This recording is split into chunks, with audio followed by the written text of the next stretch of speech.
सबसे बड़ा इशू ये है कि 22 लाख पे जाते ही बाहर बंदे को 60-70 हज़ार की ईएमआई देनी पड़ेगी। करेक्ट। 60-70 हज़ार की ईएमआई के लिए उसको 1.5 लाख की तनख्वाह चाहिए, बेयर मिनिमम भाई, बेयर मिनिमम 2x तो चाहिए। या तो यानी 18-20 लाख की जॉब तो आपको एवरेज में चाहिए just to sustain the EMI. Absolutely. तो आपको लग रहा है किरण भाई कि ये दौर जो है वो खत्म हो चुका है, जो है सेकेंडरी एजुकेशन, खासकर जो जिसमें पैसे बहुत ज्यादा लगते हैं, चाहे वो इंजीनियरिंग हो, चाहे वो एमबीए, खासकर एमबीए हो, मास्टर्स हो, till the time it is not teaching skill like medical है, तो मेडिकल में तो आपको सीखना ही पड़ता है, ऑप्शन नहीं है। बट मैंने ये भी एक चीज़ नोटिस की है कि आज भी मैं तो मेरे को है ना दिन में कम से कम 25 से 30 सीवीज आते हैं और मैं वहाँ पे देखता हूँ and I just out of habit में उनको रिप्लाई भी करता हूँ, मतलब मैं डीएम पे भी रिप्लाई कर देता हूँ और इन पे मैंने ये देखा है कि ना अ लॉट ऑफ टाइम्स ये अभी भी पेरेंट के पुश से कर रहे हैं एमबीए, ना कि खुद के चॉइस से। लेकिन ये क्यों कर रहे हैं? क्योंकि उनको उनके पेरेंट्स को भी अगर मैं मेरी बात करूँ तो जैसे 90% आया था 10th में, 2 ही ऑप्शन है बेटा, या तो मेडिसिन ले या तो इंजीनियरिंग कर, तीसरा ऑप्शन ही बात नहीं करता कोई। अरे बट क्या पता अगर मैं एक अच्छा सिंगर हूँ और मुझे सिंगिंग का शौक है, क्या पता अगर मुझे क्रिएटिविटी करनी है और मुझे I am a very good singer, like I have one a lot of singing competitions, तो किस उस दिशा में किसी ने कभी क्यों सोचा नहीं नहीं इंजीनियर कर या तो डॉक्टर बन, डॉक्टर में मैंने बोला डॉक्टर, अच्छा ठीक है फिर इंजीनियरिंग कर ले। मैंने तो ये भी बोला अरे चलो इंजीनियरिंग क्यों करूँ, मैं खुद का घर का बिजनेस है और अगर ये पता है कि मुझे वापस चलो शायद इसमें जाना पड़े तो कम से कम मुझे उसके रिलेटेड तो कोर्स करवाओ, मतलब इंजीनियरिंग क्यों करवा रहे हो? तो एक होती है भेड़ चाल, तो अभी भी आधे से ज्यादा लोग उसमें ही लगे हुए हैं क्योंकि उनको दूसरा ऑप्शन नहीं पता है कि मैं क्या कर सकता हूँ इससे। तो I think very important point that जो हमारे जैसे लोग, आपके मेरे जैसे लोग इससे गुजर चुके हैं ना, वी टेक द लीड और हम नेक्स्ट जेन को दिखाएं कि भाई इसके बाहर भी दुनिया है, बहुत बड़ी दुनिया है, बहुत बड़ी दुनिया है, इनफैक्ट बहुत बड़ी दुनिया है आज तो। डॉक्टर रितेश मलिक आए थे पॉडकास्ट पे, वो बड़ी अच्छी बात बोली, बोलते हैं कि जो स्कूल्स हैं या इंस्टीट्यूशंस हैं ना, they are made to make you average.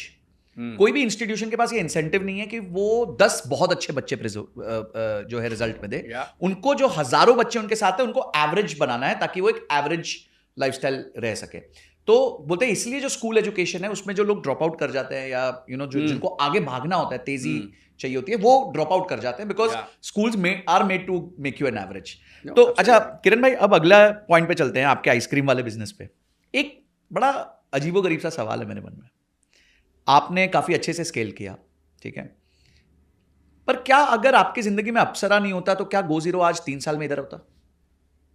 इसका अगर मैं सीधा आंसर दूं तो ना, ठीक है। देखो क्या होता है कि अप्सरा फॉर एग्जांपल आइसक्रीम का बिजनेस था। अब मेरी family traditionally business family from a business community रही है, तो शायद आइसक्रीम का बिजनेस ना ही करती तो कुछ और बिजनेस करती। तो लेकिन मेरे अंदर वो जो बिजनेस का कीड़ा है वो तो रहता ही रहता। तो जैसे मैंने बोला कि मैंने डिसाइड किया कि पहला पोस्ट ग्रेजुएशन कंप्लीट करेंगे और उसके बाद फिर देखेंगे बिजनेस ज्वाइन करना क्या करना। लेकिन IIM ज्वाइन करने के बाद भी जो पहले साल में मेरा जो बिजनेस का कीड़ा था वो बाहर निकल के आया। और मैंने देखा यार यहाँ पे 700-800 लोग हैं जो पढ़ाई कर रहे हैं, 400 लोग मेरे बैच के, 300 मेरे सीनियर्स और अगले साल मेरे जूनियर्स, तो 800 लोग है यहाँ पे। और बड़ा ही घिस्सू माहौल है, मतलब दिन भर पढ़ाई हो रही है, रात को 2-2 बजे तक कर रहे हैं, क्या कर रहे हैं। अब ऐसे माहौल में टू कीप यू गोइंग आपको क्या चाहिए होता है? थोड़ा सा एंटरटेनमेंट हो गया, खाना पीना हो गया, मस्ती हो गई। अभी यहाँ बैठ के मैंने 2 कप चाय पिया क्योंकि मुझे 2 घंटे आपके साथ बातचीत करनी है, तो मुझे to keep me going I need my daily dose of chai. तो चाय चाहिए वहाँ पे लोगों को। ओके, अब चाय के लिए सोर्स वहाँ पे एक मेस, हमारा जो कैंटीन का जो मेस होता है वो दिन में 3 बार चाय देता है या चाय शाम को बनता है, लेकिन वो 800 लोगों के लिए बनाता है, तो दे धपा घप उसमें दूध चीनी ठोक के अपने हिसाब से डाल रहा है, टेस्ट के नाम पे 0। ठीक है, चाय मिल रही है, गर्म है, बट मजा नहीं है, वो उनका इंसेंटिव नहीं है, अदरक चाहिए, वो उनका इंसेंटिव नहीं है। उनको है कि भाई खत्म करना है फटाफट, उसके बाद मेरे को शाम का खाना लगाना है, फिर से 800 लोगों के लिए मुझे छोले बनाने हैं, भटूरे बनाने हैं, ये इसमें काम है ऐसे एकदम प्यार से अदरक कूट के डालूं और ये करूँ, ठीक है। तो मैंने सोचा यार ये तो अपॉर्चुनिटी है। तो मैं और मेरे 3-4 दोस्त वहाँ पे बैठे और सोचे कि यार ये इस पर कुछ करना है क्या, मतलब पढ़ाई तो चल रही है अपने, चलो कुछ एक चाय का एक टपरी ऐसा कुछ सेटअप करते हैं और वहाँ से शुरू करते हैं। तो हमने वहाँ पे एक जस्ट टी करके खोला कैंटीन के सामने या थोड़ा सा आगे की साइड, और वहाँ पे हम शुरू कर रहे हैं। अलग अलग तरीके की चाय, मतलब चाय यार मसाला चाय होती है, अदरक चाय होती है, किसी को बिना दूध की कड़क लेमन ग्रास लेमन वाली चाय चाहिए होती है। तो वो मतलब 15-20 टाइप की हम लोग ने चाय दी, साथ में हमने थोड़ा सा वो मंचिंग के लिए कुछ दे दिया, पकौड़ा ये वो करके। और 1-2 महीने में वो इतना हिट हो गया कि पब्लिक वो मैस नहीं जा रही है अब आपके पास आ जब वहाँ फ्री में मिलती है चाय।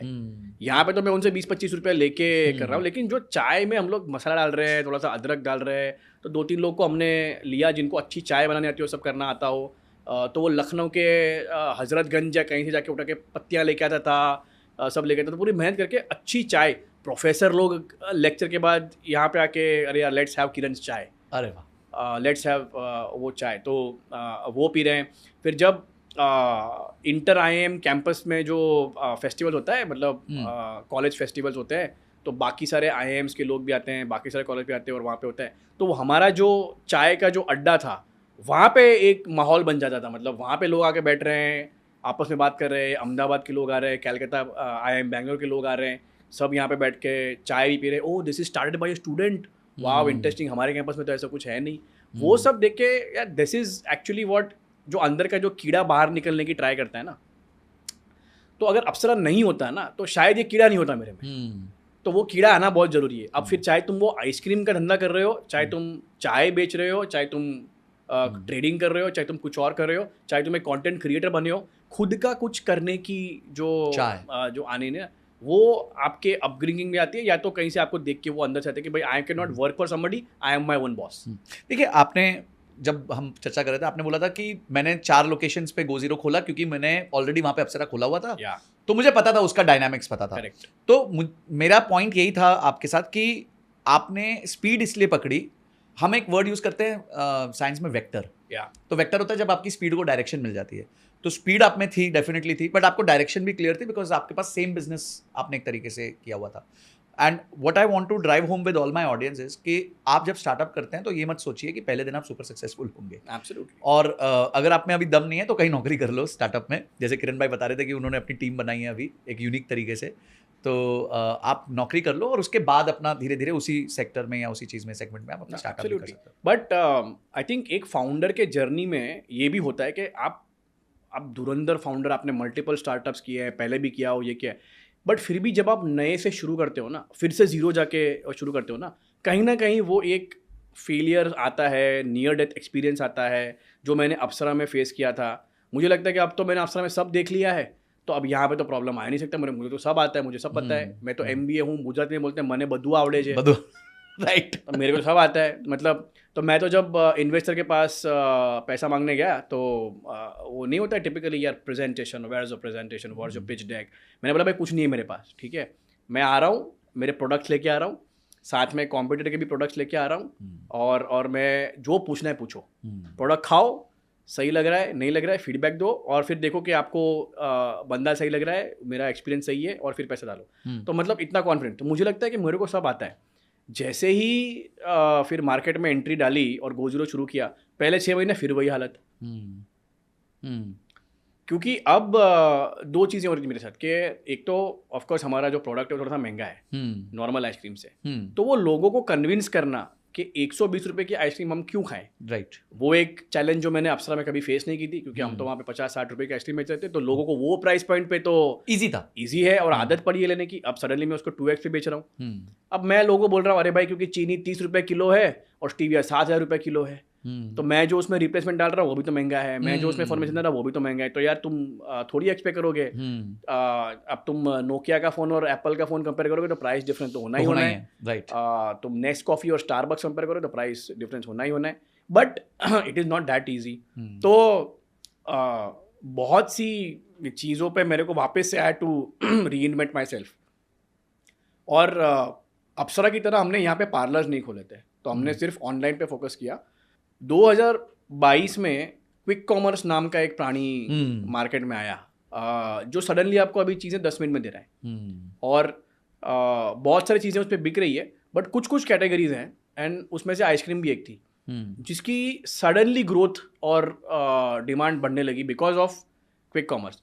अब 10 साल मैंने अब तक आइसक्रीम इंडस्ट्री में स्पेंड किया, उसमें से 8 साल करीबन मैंने ऑफलाइन बिजनेस देखा, मैंने पार्लर मॉडल स्टडी किया, मैंने स्विगी जोमेटो का डार्क स्टोर मॉडल स्टडी किया, वो सब स्टडी किया। अब ये तो भाई सडनली आके quick commerce is a completely different ball game मेरी फिर से। तो ये समझ में आता है कि यार जो आपको लग रहा है ना कि भाई मेरे को सब आता है, मेरे को तो 10 साल का एक्सपीरियंस है, मेरे को ये, भाई आपको कुछ नहीं आता है। You have to always be open to learning new things. तो क्विक कॉमर्स आया, किसी को पता नहीं था कि भाई कैसे 10 मिनट में आ रहा है, कौन आ रहा है, सीखो उस पर क्या बिहेवियर है, कैसे उसके प्लेटफॉर्म्स पे आपको एड्स कराने हैं, कैसे उसका फुलफिलमेंट होता है, replenishment, what is fill rates, what is सारा चीज़ें सीखा, खुद चप्पल घिसाए। तो जहाँ पे क्विक कॉमर्स की ऑफिस थे, मैं खुद जाके एक हर वीक 2 वीक में जाके बैठता था उनकी टीम के साथ, पीओ खुद लेके आता था। मतलब अगेन वो क्या बोलते हैं, वो जो फाउंडर जो घिसाने वाला काम करता है ना 0 to 1 वाला, वो सारा किया। और आज जबकि आपकी 100 शॉप्स की लिनियज थी। लेकिन अब I am again faced with something which is unknown and I have not done in the past. True.